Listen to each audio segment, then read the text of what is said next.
less strict on Islamic observances and say, okay, I'll eat with you. Hari ni dalam reaksi, kita ada reaksi tentang aku tak tahu lah ni video apa. Political? Video ni menceritakan tentang satu interview dengan Lee Kuan Yew. Okay. Mengenai persepsi ataupun pandangan beliau terhadap orang Melayu Islam. Persepsi dia. Persepsi dia. Dia punya pandangan dia. Right, so tak nak buang masa, kita kena dengar video ni.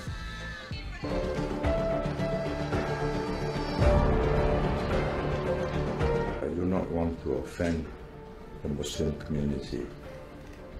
I think we were progressing very nicely until the surge of Islam came.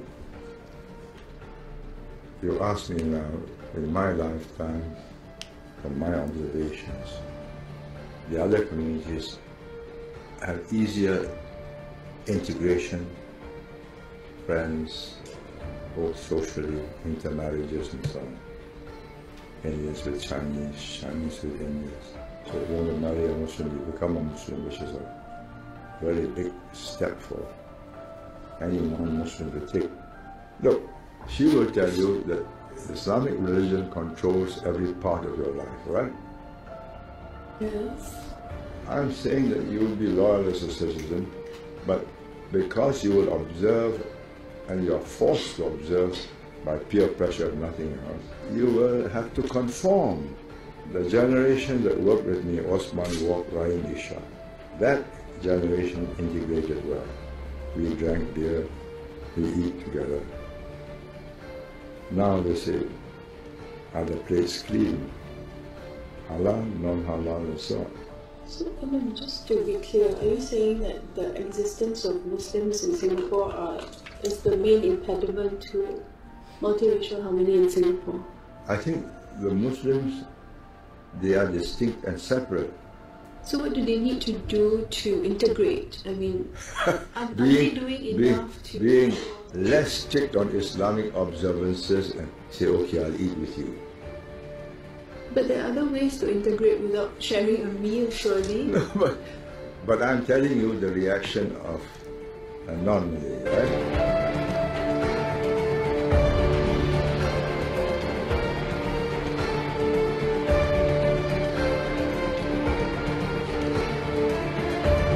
Padam.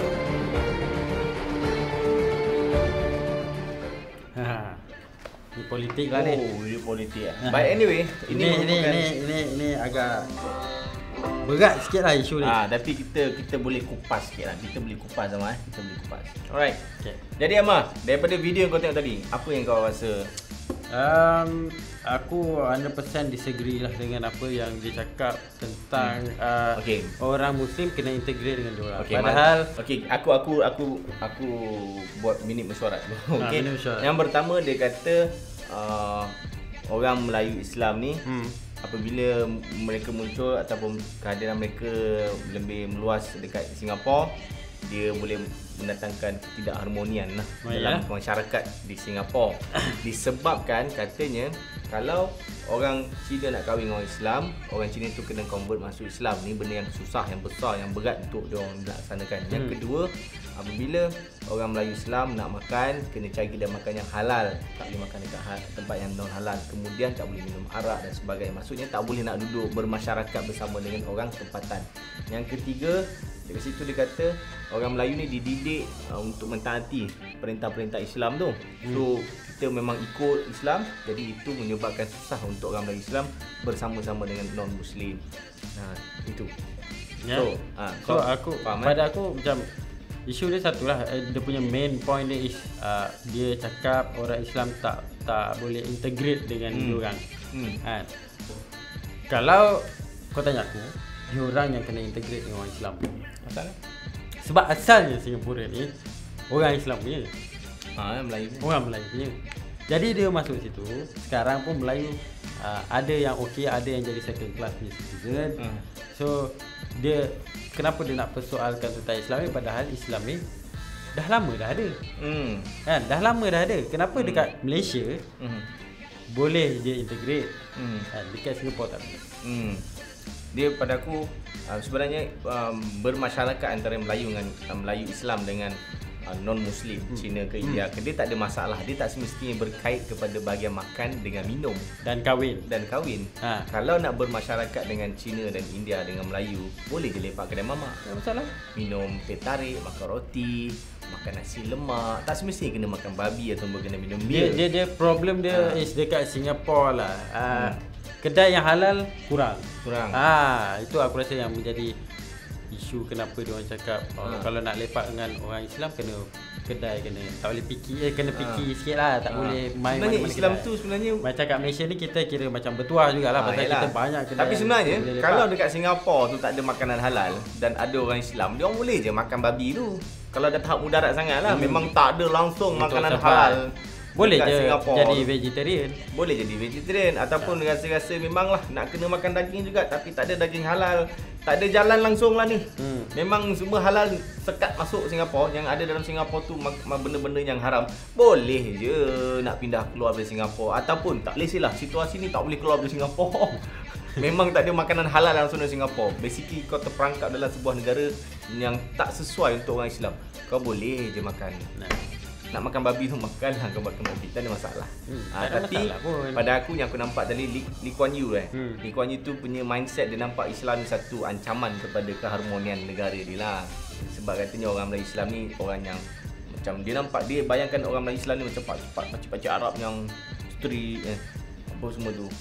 Dia macam Padahal sebenarnya dia tak faham agama Islam. dia tak faham lah. Dia memang tak faham lah. Kita tak expect pun dia faham. Kan? Tapi untuk cakap kita menyekat keharmonian tu salah lah.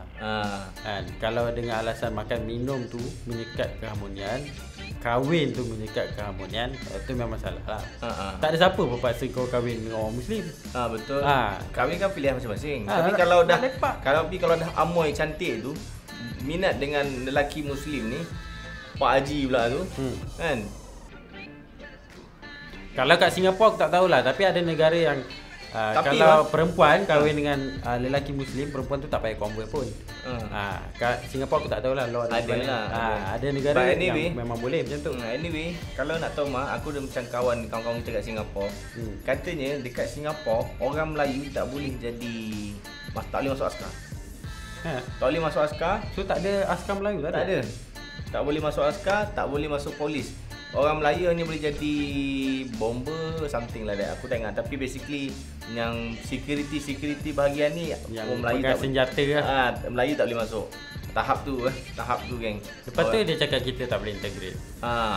So ini kawan aku yang askar boleh tak silap aku, tapi bawah-bawah ni kelas lah. Bawah-bawah ni maksudnya jadi macam mekanik macam tu, tak silap aku lah. Dia pernah cakap dengan aku macam tu lah. Bukanlah askar perang ni lah. Askar biasa-biasanya lah. Yang jenis macam tapi still ada limitation lah kat situ ada kan. limitation lah. So pada aku bukan kita yang tak boleh integrate, dia orang yang tak boleh integrate. Dia orang yang tak boleh integrate. Pasal kat Malaysia ni kita ada askar. Ada pegawai. Pegawai pangkat-pangkat tinggi, bukan Melayu, bukan Islam. Dalam polis pun ada. Polis ada. Macam-macam bangsa. Ada. Jadi sebenarnya Malaysia lebih terbuka kalau banding dengan Singapura. Singapura sebab pemerintah dia asalnya Cina. Jadi bila dia bukan asalnya Cina, dia sendirilah. Lee Kuan Yew tulis sendirilah yang problem sebenarnya. Dia ada satu close mindset dekat dalam bidang bukan bidang, dalam orang cakap topik ni lah. Topik pasal dia tak faham. PAP nama dia. PAP parti dia, parti PAP. Anak dia DAP tu apa ni? Min Guang Eng tu. Anak dia tak sure. Saudara ada kaitan lah. Anak buah ke apa tak sure. Lebih related Tak lah. sure. But anyway guys, adalah orang Melayu Singapura yang rasa macam cemburu dengan orang Melayu Malaysia sebab kehidupan mereka di Singapura tu tak seperti di Malaysia, bebas dan sebagainya. So anyway, tapi ada juga yang rasa macam Melayu kat Singapura rasa macam Melayu kat Malaysia ni macam low class. Kau tak tahu taraf kau kat sana macam mana kan. So sebenarnya kita kena lebih terbuka lah. Jangan semua manusia tu kan ciptaan Allah kan. Ya betul. So sebenarnya kalau dia tak faham Islam, kita kena pergi mengajar dia, kena bawa dia pergi pondok, sekolah pondok bagi dia faham agama kita macam mana. Bukannya agama Islam ni terorisme agama kan, tapi disebabkan orang tak faham jadi orang terasa tergugat Biasalah macam saya orang kata, kalau kaki-kaki membawang, kaki-kaki mengutuk orang sebelah ni, biasanya dia terasa terancam dengan orang sebelah tu. Let's say lah rumah satu dengan rumah dua. rumah 3. Rumah 1 dengan rumah 3 ni asyik membawa masa rumah 2. Oh tengok tu. Oh bawa balik Mercedes pula lah. Motor. Bawa balik motor. RZ kan. Jiran 1 dengan jiran 3 ni dia membawang sebab dia tak dapat apa yang si rumah nombor 2 ni dapat. Sebab itulah dia mengata pasal rumah kedua ni. So Biasanya kalau start daripada kedengkian lah. dengki. Jadi kalau kau tengok orang lain asyik mengata pasal orang lain, sebenarnya orang yang duk mengata tu diiri hati dengan pencapaian orang yang dia kata tu. Itu saja. So Kita tak ada perang-perang pun. ha, Tapi tu je lah, benda ni pun rasanya aku tak tahulah dekat Singapura keadaan dia macam mana, sebab kita pun bukan citizen sana. Tapi sepatutnya kat mana-mana lah dalam dunia ni kita boleh integrate dengan siapa-siapa je. Islam tak ada masalah integrate dengan siapa-siapa, tak ada masalah. Bersosial ataupun bermasyarakat sesama bangsa yang lain ni, dia tak terhad kepada makan dan minum. Kita boleh pergi kelab sama-sama apa? You nak minum lah, kita tak minum pun tak apa, betul tak? Kita lepak menari tak salah kot aku rasa. Asalkan tak melalai kan, betul tak? Kan? Tengoklah. Menari sampai tak melalai kan, it's okay. Tengok environment jugalah kan, tapi macam mana. Maksud aku tak semestinya kalau kita bersama dengan orang bukan Islam kita nak kena minum apa yang dia minum. Betul. Dia nak minum arak suka hati dia lah. Kita nak minum kok suka hati kita lah. Betul tak? Asalkan kita tahu boundaries. Tak semestinya bermasyarakat bersama dengan bangsa lain. Kalau dia makan babi, kita pun nak makan babi. Dia makan babi, biarlah makan babi. Kita makanlah sayur ataupun nasi dengan sayur, whatever lah. Apa yang ada kan? Apa yang halal lah. Simple je. I mean like tak payah pening kepala lah. Tak ada air, tak ada arak tu minum lah air kosong. Habis kita arak tak boleh, tak ada air langsung kan. Minum air kencing sendiri. Kasih kerah lu. Kerah cokeng lu. Tunduk. Simple je. Tak payah pening kepala. Cuma Mamat Cina tadi tu, Lee Kuan Yew tu dia pening. Dia tak ketung ganja dia tu. Dua tu je. Jadi dia rasa nak bermasyarakat ni kena join dia punya aktiviti dia. Sebenarnya dia pun boleh join aktiviti dia. Tak salah pun kalau orang Cina ataupun orang India ataupun non-Muslim nak datang masjid. Tak ada masalah. Bukannya kita sendiri pernah join Chinese New Year punya event, Yamcha yang tarik-tarik tu. Bukan kita tak pernah join. Dia orang sediakan kita makanan halal tu kot. Yang non halal semua untuk dia orang. Jadi itu berintegrasi apa? Bukan tak boleh. Jadi aku rasa orang Chinese Malaysia lagi baik daripada Singapura. Dari segi pemahaman lah, bermasyarakat. Aku rasa lah. Aku pun rasa begitu lah. Okay, jadi isu-isu bangsa ni sebenarnya kita tak nak sentuh sangat lah. Tapi kita kena ada request daripada orang lah. Ada orang nak tengok apa kita punya pendapat tentang isu-isu. Jadi kita layan je lah. Alright, jadi itu saja untuk reaksi kali ni. Kita jumpa lagi di episod yang akan datang. Assalamualaikum. Ciao.